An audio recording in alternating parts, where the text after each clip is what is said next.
Hey Rudy, can you tell us a little bit about how you grew up and how you were raised?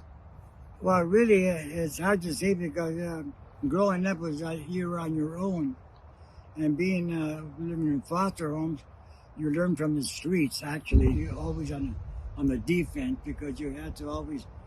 The people in those areas were like partial or prejudiced, so you had to defend yourself against people who want to take advantage of you.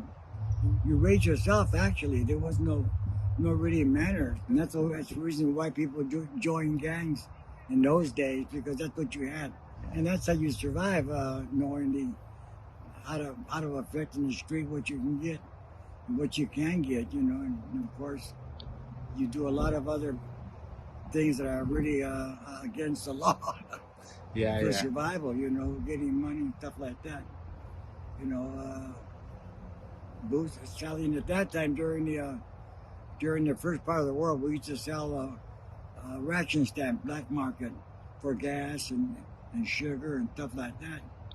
So you figure I'm about 11 years old, 12 years old at that time. So you were actually a racketeer in a sense, Okay.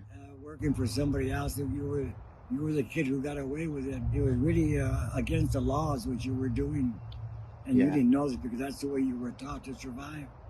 And if you got caught, well, you pay the price. Can you tell us where you grew up? I grew up in East Los Angeles, in California.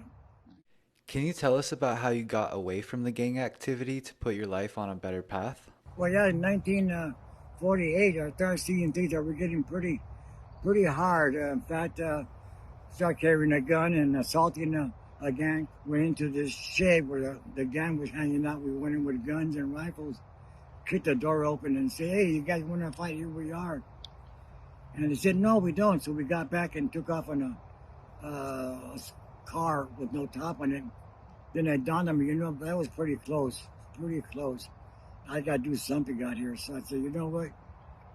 I asked my foster father if he would sign the papers and for 17 years of age, and then I forged my birth certificate to be 17, and then I went into the service to get out of the gangs, and that was in 1948. So we took basic training in Fort Worth. Then he asked for volunteers for their paratroopers, and then went to Fort Benning, Georgia, and took parachute training for 5 weeks.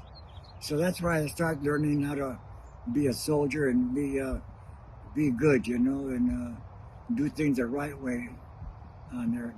And then in Fort Benning, Georgia, you had 5 weeks of jump training, and then you had to make five parachute jumps before you can get your wings.